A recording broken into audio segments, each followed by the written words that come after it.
Alright, so I thought I would make a video today. I know it's been a while. Just going over some 2024 setup rules.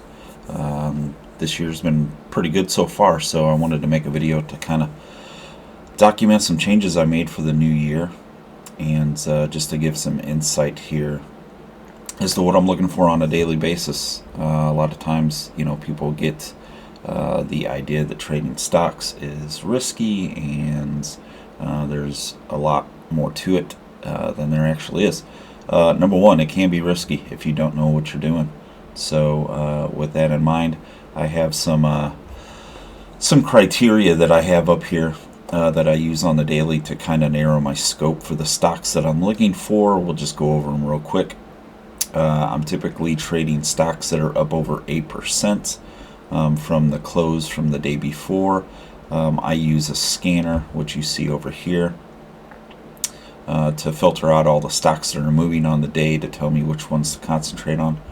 The volume before the market open on that stock needs to be typically at least 1 million shares traded pre-market.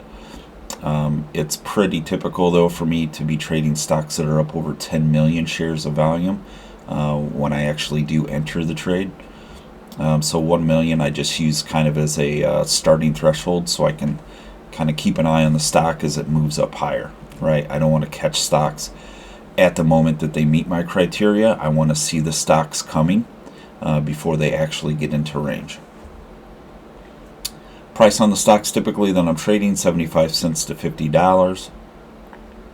VWAP here equals strength. So what the volume weighted average price is, it's a combination of price action and volume as a combination. And what you'll see is on my chart here, I have it, as this orange line, which I use kind of as a balance line, right? It's kind of a weighted measure of volume and price action.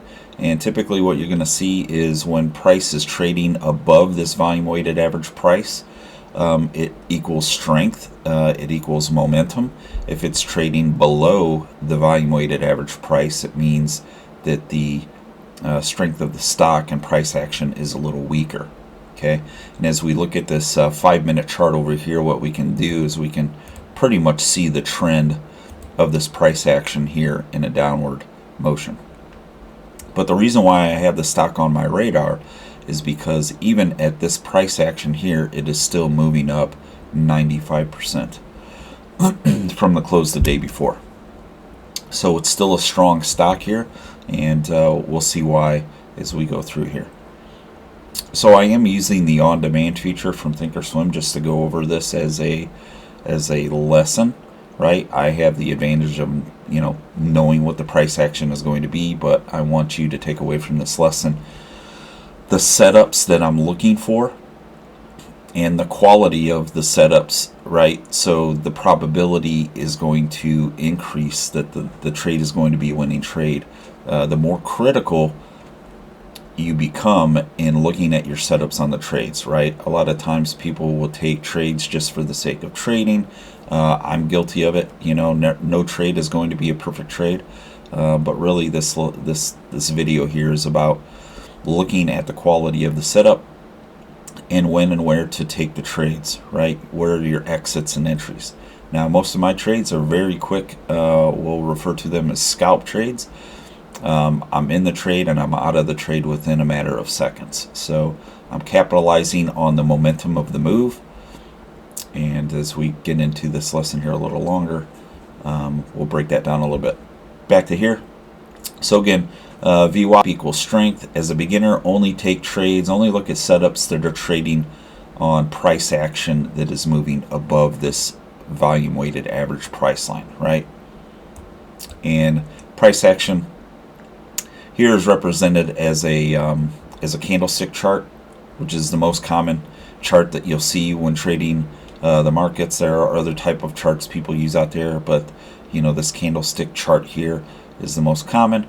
I have 2 time frames typically that I'm looking for, the 1 minute here, which is my main one, and the 5 minute.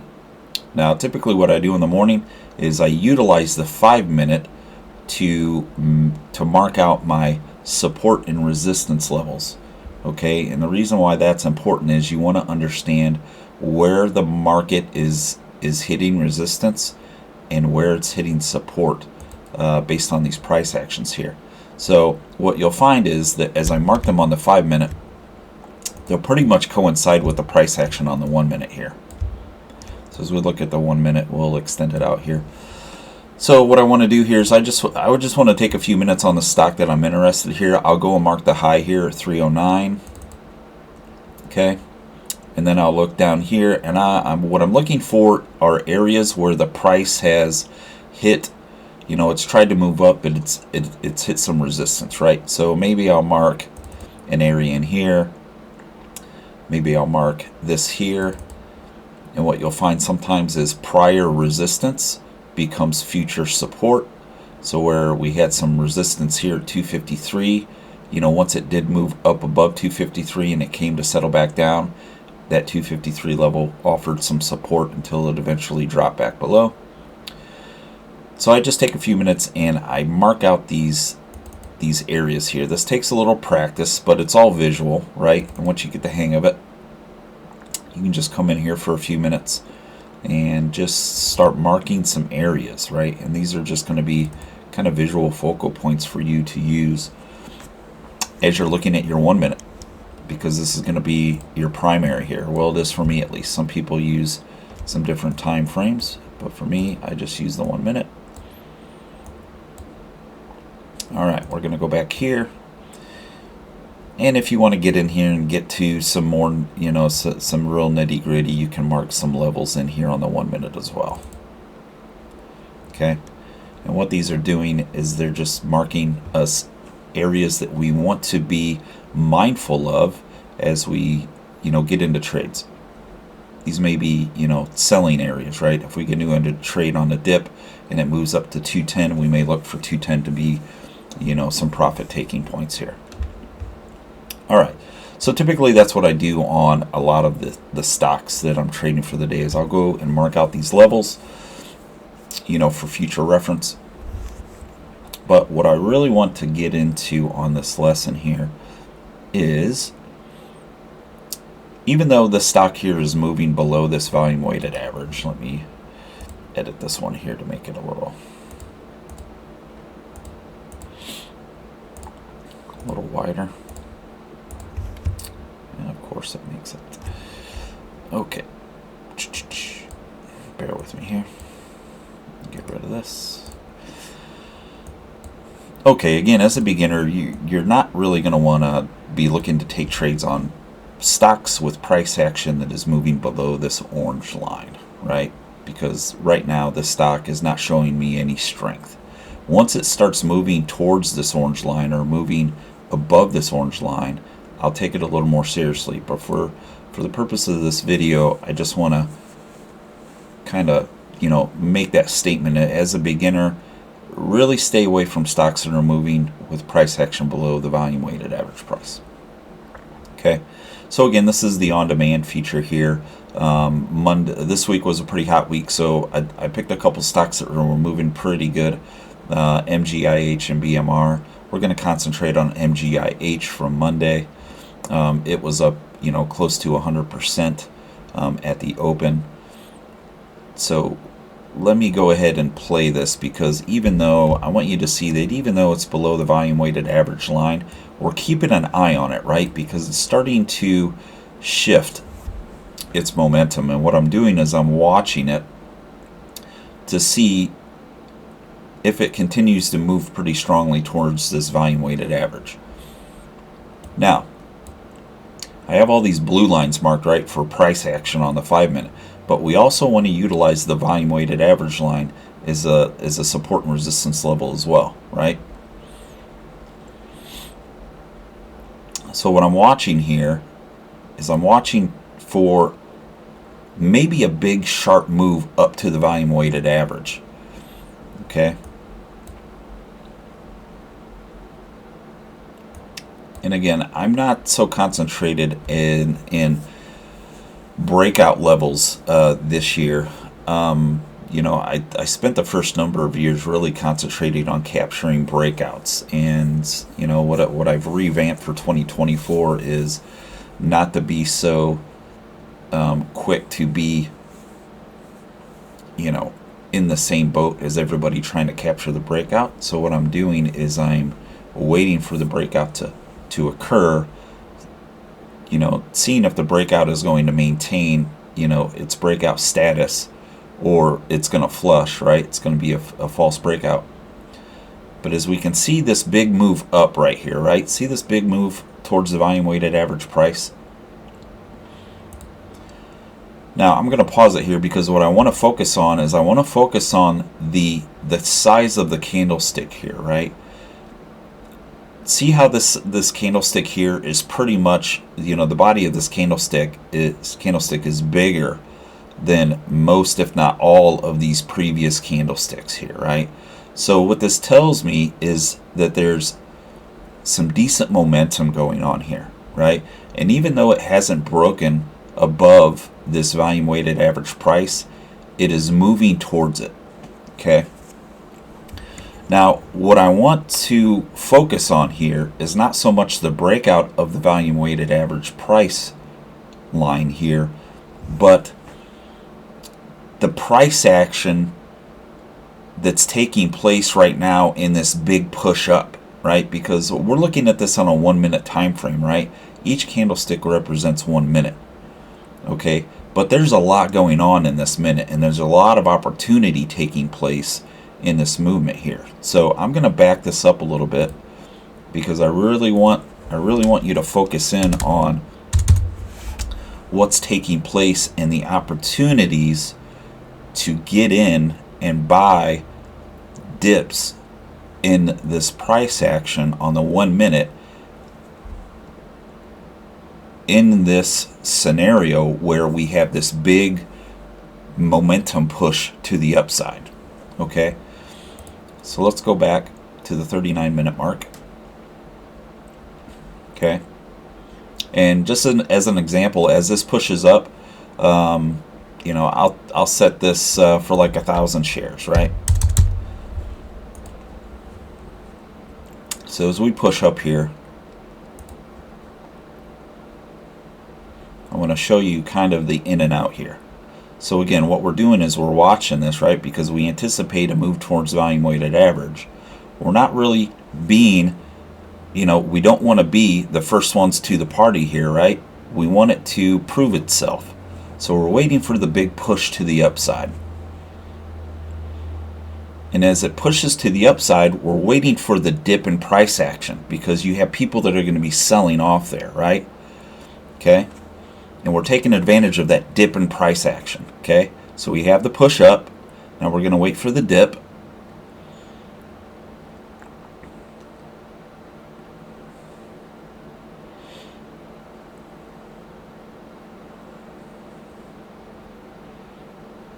Okay, let's wait for a little dip in price action.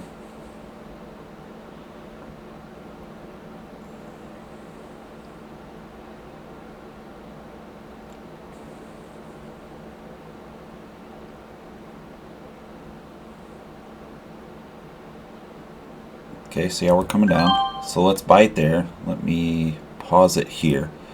So what I attempted to do here was I attempted to buy a little bit of the dip in the price action here. I tried to get it in at about 210, right? Because that's where my previous support and resistance level was, right? I got in at about 213 with 1,000 shares. Okay.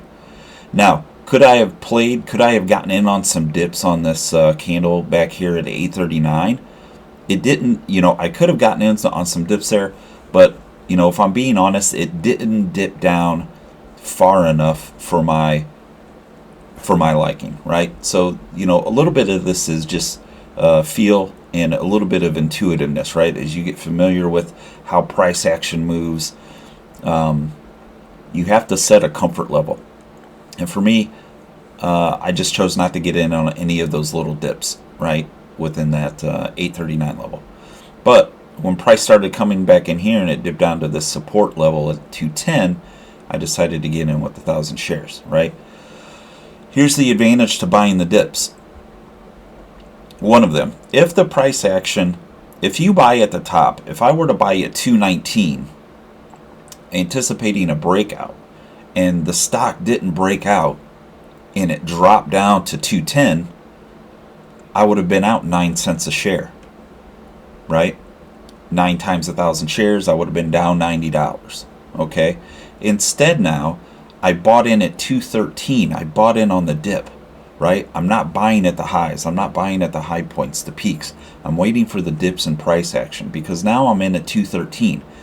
If the price continues to go back down to 210 or a little bit lower, instead of losing 9 cents on the trade, now I'm only losing, let's say, 3 to 5 cents, right? If I set my stop loss really tight, okay?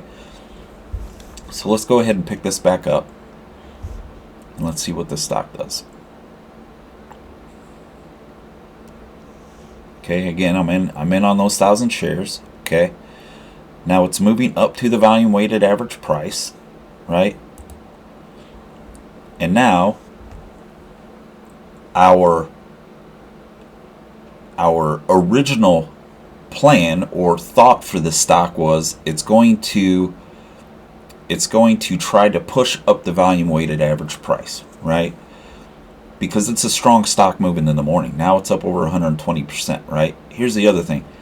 There's a lot of eyeballs on this thing, right? This stock is probably on everybody's scanner, right? So there's a lot of interaction taking place with the stock, not only from individual traders, but the algorithms out there that the banks have out there, doing automatic trades, which some will say make up 60% of the trades that take place in the stock market.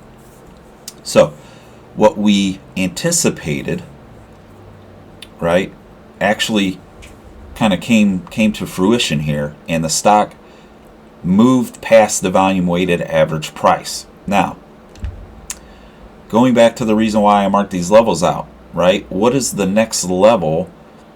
What is the next level that I marked out on my 5-minute chart that I might be looking to take some profit here? Maybe that 233 level, right? I bought 1,000 shares and I'm up $145 right now on these 1,000 shares. I may choose to sell off half of my position right now, right? So I could theoretically take off and sell 500 of these shares and at least soak up $70 here, right? Or I could wait to see if it's going to push any higher, but I don't want to leave any money on the table, right? So as part of a strategy, you can either go all in with 1,000 and sell that 1,000, or you could go in with 1,000, right, and scale out of the position. Doesn't have to be 500 shares, doesn't have to be 50-50. You can go in and set this to 250, right, and sell out a quarter position at a time. Whatever you like. In this case, let's just set it to 500 shares. Okay, so let's pick this back up. Okay, so I may choose to sell 50% right there, right?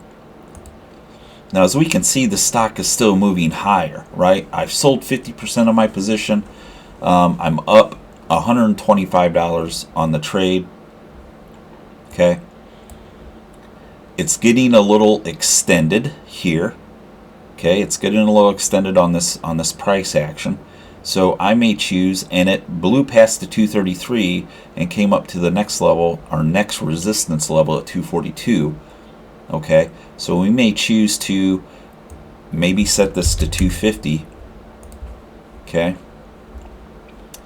and sell half of our remaining position. Okay.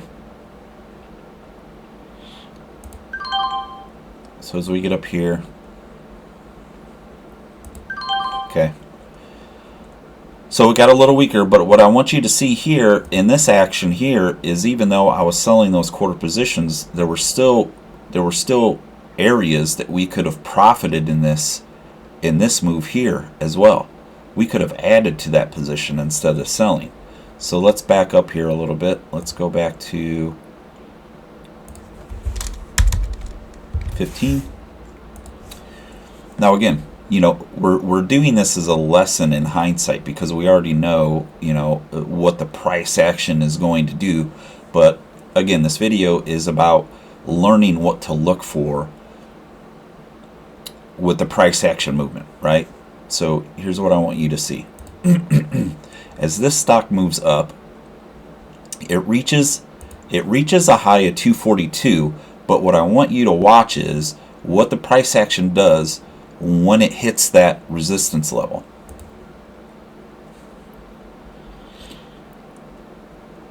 Okay, I've got some shares in position here, right? I'm selling off. See how it hits 242, and what's it do? It dips back down. Here's where you have the opportunity to buy back in and add shares to your position on this dip back down. So let's say we were going in for another 1,000 shares, right? And we wanted to buy this dip in price action, right, as it's moving up, and we wanted to buy that dip right there. Okay, now we have 1,000 more shares. Okay,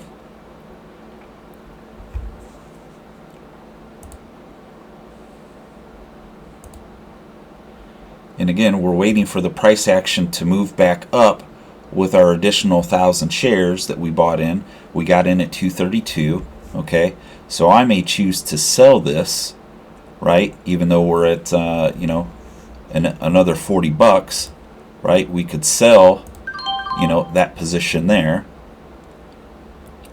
We could wait for another dip on this price action here, right? This actually may go into a halt. I can't remember what this thing does. But see how it's moving up, right? We could wait for a dip in price action.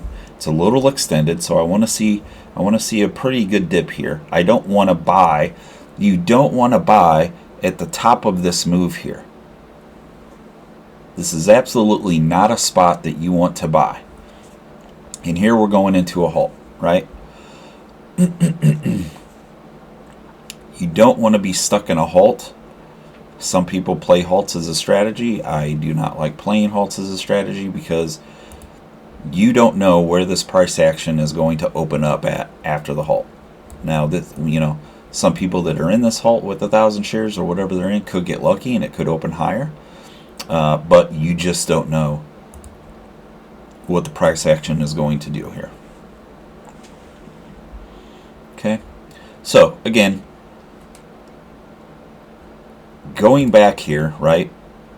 This is the setup we're looking for. We're looking for this reversal trend, right, on a stock that's below VWAP to push back to the volume weighted average level.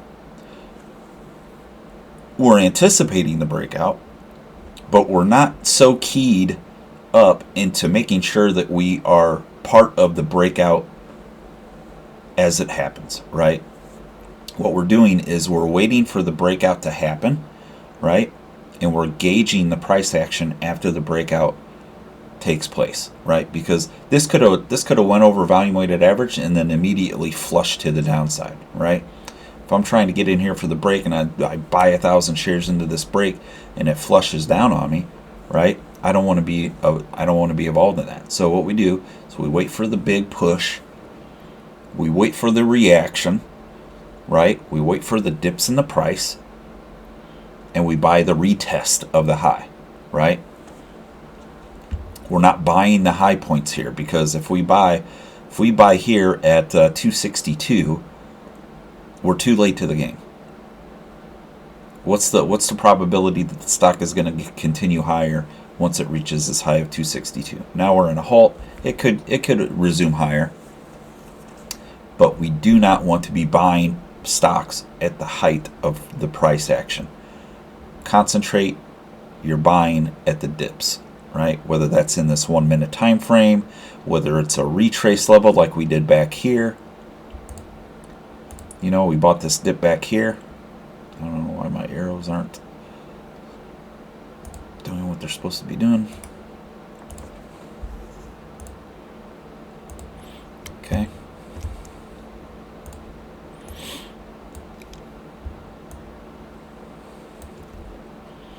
Okay, we bought that little dip there. Are there opportunities within these candles as price action dips up and down? Absolutely. Right? Absolutely. This big candle offered plenty of opportunities for people to buy on a dip. I guess let's just go back here and rewatch that price action on that candle.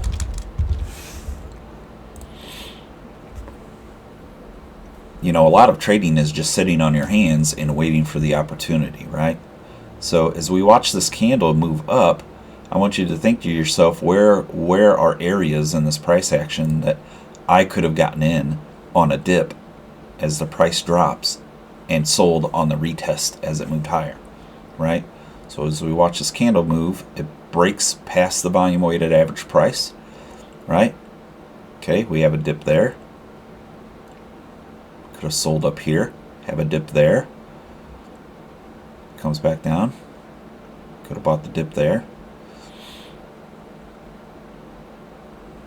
Again, you just have to kind of get into, you know, you could have sold up here as it's retesting this 242 level, right? So again, you know, it takes practice to get in here and understand what your comfort level is, right? So let's fast forward this a little bit. It's probably a 5-minute halt, so let's go to 45. So it comes with some practice, right? You have to get comfortable with understanding how far on a dip you're comfortable with, right? If it moves up to 242 and only comes down a little bit, is that a large enough dip in price action for you to feel comfortable that it's still not operating at a high point in the price action? Or are you looking at these support and resistance levels that you marked out on the 5-minute chart, right, to act as your guide, right? I want to see it at least dip down to one of these levels that I have marked out previously, right, in order for me to feel comfortable. Some people will use a Fibonacci retracement. If I mark this top here and I'm running it to, let's say, the bottom of this previous move, I'm looking for the price to drop down to 50 to 62% of the move before I look to take any entries, right? I've used this Fibonacci retracement here a time or two, but after a while you get used to understanding like where the price action needs to be for you to feel comfortable. And so in the beginning, this becomes a very good visual for you to use when you're looking for your entry areas. But as you get accustomed to it, it muddies up the chart.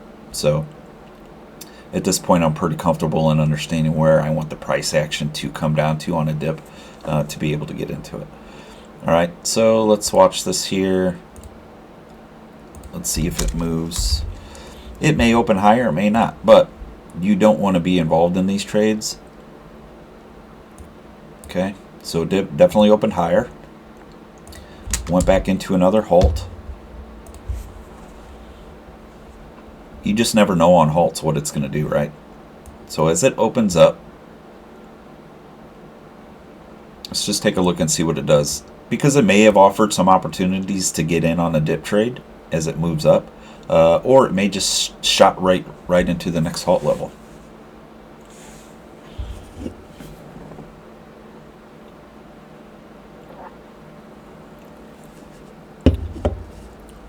Okay. All right, right into the next halt level. Not allowed opportunity. Again, this is on demand, so it's not, sometimes the price action isn't the most fluid price action. It's going to look a little different when you're actually in the market trading live. But it pretty much just shot up to the next halt level. So let's fast forward here 5 minutes and see if it opens back up. Yeah, your halt time frames are typically 5 minutes. Sometimes they can get extended to 10.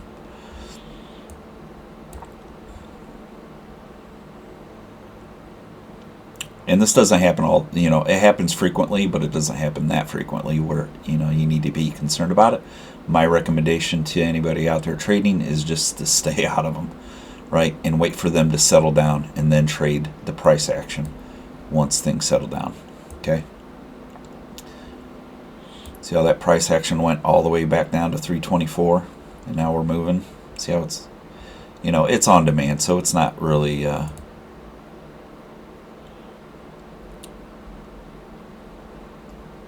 the most streamlined real-time price action movement. But what we can see here is, the stock opened and then it flushed all the way back down to 272. Now it's making a move back up to 361. Okay. But what we're looking for right? What we're looking for in a quality setup is pretty much what we saw back down in this area here, right? We knew the type of setup we were looking for, right? We anticipated the breakout over volume weighted average price. I don't know why it does that, right? We anticipated the breakout over volume weighted average price, and we played the price action after it broke this resistance level, right? We played the price action in this big move up, okay? Now, the other strategy, the other setup that we're looking for is also based on, and I don't know if we're going to get any of this action within this time frame here, but let me see if something...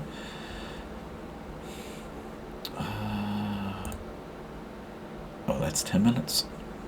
Okay, so it looks like it halted up again. I'm just fast forwarding a little bit to see if there's any price action, because the other setup that really comes in handy is, you know what, let me go back to 904. Is now that the price is above volume weighted average, what we're looking for... Okay, here we go. Cool. What we're looking for are big drops in price action, right? So, let me pause this. So, we have a huge move to the upside here in price action, right? We had some halts along the way. Eventually, this thing is going to top out at a certain level. Okay? And it's going to start correcting. I don't want to use correcting as a term, but there's a point in time where the sellers, right, the short sellers have to have their time at bat, right? So price can't always go up, right? So there comes a point in time where, the people who have shares that they've been holding on to are going to start, selling off their shares. So there's advantages that we can take here as well. So again, price is moving up. What we're looking for we're looking for substantial quick drops in the price action to, again, buy the dip in the price for the bounce back up. Okay, so let's watch this a little bit here and see what this price does here. So what I'm doing is I'm watching this for maybe a quick drop to the bottom, and I want you to visually think to yourself, like, where would I buy this stock based on this price action here? Okay. So we'll see if an opportunity presents itself here. Okay. Again, for me, I would still be, sitting on my hands. To me, it looks like, there's pretty big battle taking place there.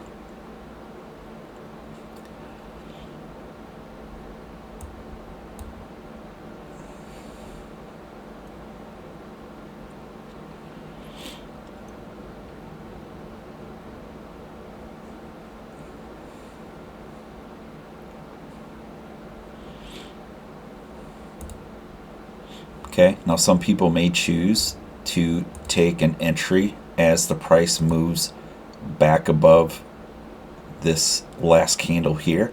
You could take an entry here. Again, you don't have to go in with 1,000 shares every single time, right? You want to kind of define your share size based on the amount of risk you take and the quality of the setup. On a setup like this, you may say, you know what, this setup, isn't, doesn't reward me as often as other setups, so I'm not going to go in with 1,000 shares on this one. Maybe I'm going to go in with 250 or 1,000. Okay, so you could have gotten in there. You know, you have to decide whether or not you want to, you know, you got to be quick on the buy and sell, because if it goes against you, you got to be willing to take the loss, right? And again, what we're doing here is, or what I'm doing at least in my strategy, is I'm looking for a considerable drop in price so I can take, you know, buy some shares for the bounce back up, right? And to me, I haven't seen it yet on this price action. Okay. Now again, some people, we have this 2-bar pullback here. Price action is fighting because it's opening and closing pretty much where it started. So there's a lot of fighting taking place here between buyers and sellers, right? We have really small body candles, not much movement from the open to close on these 1-minute time frames. Okay. And also I'm looking at the volume down here to see what the volume profile looks like.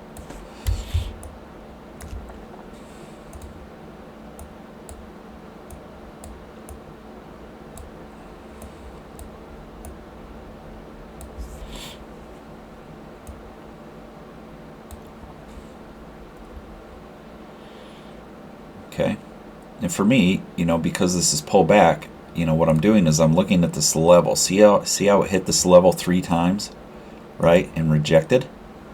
Okay, that's to me a decent support level for the price action, right? So some people may choose to get in this price action because it has hit 380 3 times already, right, and has held up, right? Sellers have not been able to push the price action below 380. Okay, some people will look at that with a vote of confidence and say, you know what, let me get in on this price action if I see it continue to move, you know, to the upside here. Okay, let's mark this here because we had, again, it hit 405 a few times here. So let's see if it's going to break out past 405 and see if we can take advantage of the momentum as it moves past 405. Again, I don't want to be the first person to the party here on a breakout, but I want to be able to take advantage of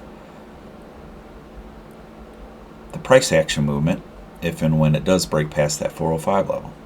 And I'm also looking at it breaking down past 380 because I may take advantage of buying a quick flush dip past 380.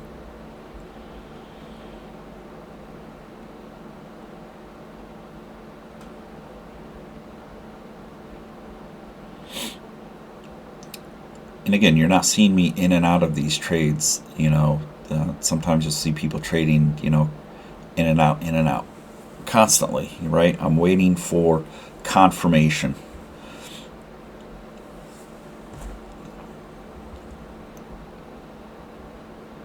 You know, a lot of trading is just sitting on your hands and waiting for the right opportunity. And it's all about probabilities, right? I want to make sure if I'm getting into a trade that trade has the highest probability of being a winner. So I have 2 levels marked here. I have 405 and 380, right? And I'm watching for price action either above 405 or dropping below 380 because I'm looking to take opportunity on any one of those moves as it consolidates sideways here.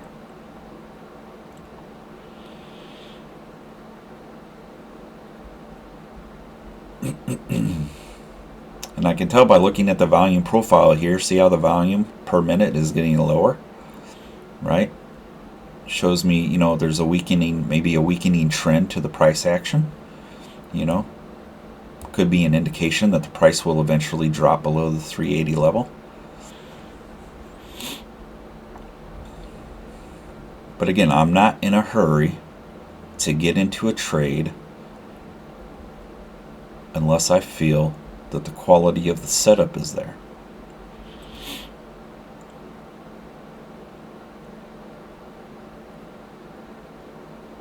Okay, we're dropping. Okay, now I might buy there, right? See how I bought that dip and now I'm selling on the retest?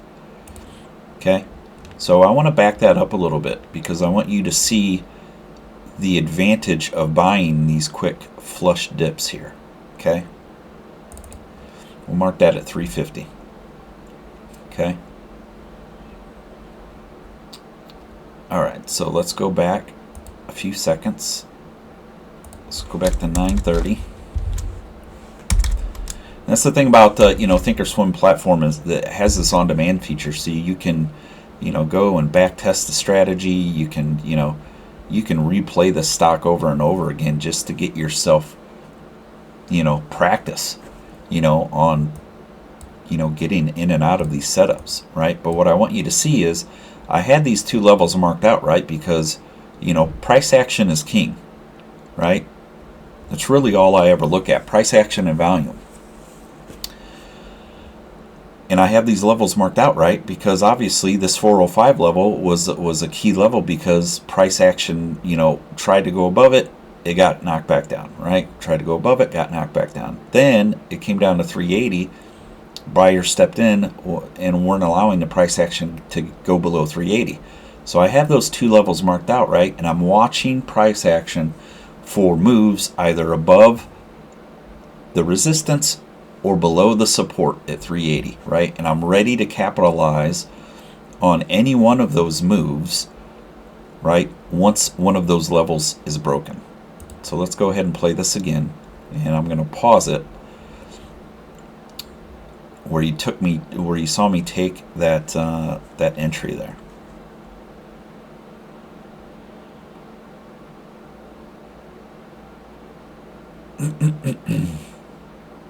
Okay, we see it. Okay, so we saw it kind of hesitate around the 380 level, and then we see this break down to 380. And where did it go? It went back down here, and this is why, well, I guess I didn't have 350 marked.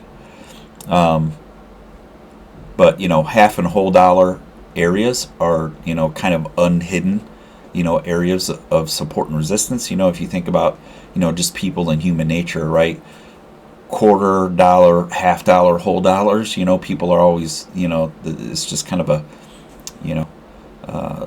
human nature, support and resistance levels, right? People are never going to say, yeah, I want to buy the stock when it hits $4.13, right? They're typically talking at the whole, half, or quarter dollars, right? So 350 is a support level, right? Isn't surprising to me. It's pretty standard. So what we did here is we attempted to purchase on this big drop in price action, right?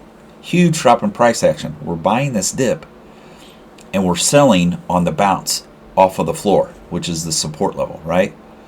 So as it bounces back up, right, we're selling off of this bounce. Okay? All right. So as just as a second example that I use when I'm looking at price action and taking trades on the daily, right? We had the one example down here earlier where we were trading and we were looking for the breakout above volume weighted average price. The price moved up, right?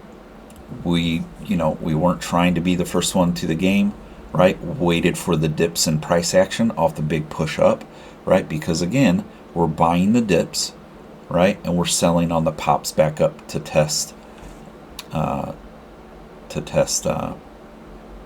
resistance levels. Okay. Same thing over here. Let me do this. Let's add a button. Let's do an oval. All right. So again, let me remove these drawings. Okay. So again, we took advantage of this big momentum push here, right? We could have taken some advantage in this big momentum push here, right? But we went into a halt, right? And we were being a little apprehensive about what the price action was going to do because we halted in some of these areas here, right? But once it consolidated, once the price action consolidated, right? And it got time to settle, right? We marked out some levels here on support and resistance, okay, that we were keeping an eye on because we anticipated either a push over 404, 405, or a move down past 380. And once it moved down past 380, okay, we took advantage of that price action as well. So one thing I want you to kind of look at here is all of these things have some things in common, right? They are all of these, trades are taking place within big moves, right? We're not taking trades in here, right? We're not taking trades in consolidation, right? We're not taking trades in halt levels where we don't know, what the price action is going to result in after we wait 5 to 10 minutes holding the bag, with 1,000 shares or whatever we're holding the bag with, right? We're waiting for the price action to make big moves, right? We're not being the first ones to the party, right? And we're taking advantage of the big moves, the subsequent reaction to some people who have shares. In this case here, we're waiting for the big move. We're waiting for people to sell off shares that they were holding. That results in the dip in price action, right? And we're buying the dips in price action, and we're waiting for the retest push, because once those sell off, you're going to have more buyers. When you have momentum in the stock, you're going to have more buyers filtering in to buy the stock, right, to push the price higher. The other thing that I will note, and this is more of an advanced understanding of how the stock works, is part of the reason why stocks become very parabolic and move so quickly up is you have people that, let's say, are in a position here to sell short, right? They have let's say they have shares because they think the price is going to continue to move down, right? They think the stock has reached its high here. Well, when the stock starts moving higher, these people that have a short position have to liquidate their position. And the way short sellers liquidate their position is they also have to buy shares, right? So what that does is it adds to the momentum. Get out of there. It adds to this momentum because now you don't only have people buying shares to go long position, you have short sellers that are buying shares because they're liquidating their positions because they owe those back to their broker. And in a sense, the short sellers are taking a loss, right? Because they thought the stock was going to go lower, and it didn't. It kept going higher. So this is their effort to liquidate their position and take the loss. But what it does for us, what it does for the stock on, for everybody else is visually, it adds to the momentum of the stock pushing the price higher. Okay, a little bit of a tangent there, a little more. You have to kind of understand, both sides of the fence a little bit more. But in essence, when stocks start going parabolic to the upside, sometimes, if not a lot of times, it's the short sellers that are helping add to that momentum because they are stopping out of their short positions. Okay. So let me see, how much time are we in here? I don't even know. So I just kind of wanted to go over a few of those scenarios that I am playing for the year. I have had a really good year so far, not concentrating so much on the breakouts, but playing the price action after the breakout, or let's say in this case the flush has taken place. I will say on these types of moves here, you may want to reduce your share size because you don't, in a sense, want to catch a falling knife, right? You don't want to catch you don't know if the price is going to continue to go lower. So on these types of moves, you may want to reduce your position size by half, until you get a little more comfortable, So, with those things in mind, just, if you have any questions, just reach out to me. More than willing to talk you through it, to give you some direction on how to get some of this stuff set up. The thing with on demand is you don't have to have money in the account to practice. Practice is free. Charles Schwab, who has bought TD Ameritrade, I don't know if they have limits on how much you have to have in an account in order to utilize this trading platform. But it may be $50 or something like that you have to have in the account. But that $50 gives you access to this platform, gives you access to the on-demand feature where you can begin getting comfortable with the platform, navigating the ins and outs, all the platform bells and whistles, right? You can get in here and adjust a lot of stuff and just understand, how things work. So again, just wanted to kind of post this video for 2024. I know I don't post that often, but this is kind of what I'm looking at for the year. And if you have any questions, hey, just hit me up. Send me a message through YouTube if you don't have my phone number, or reach out to me on Facebook or whatever, and I will get you steered in the right direction. So, everybody have a good weekend, and we'll talk to you soon.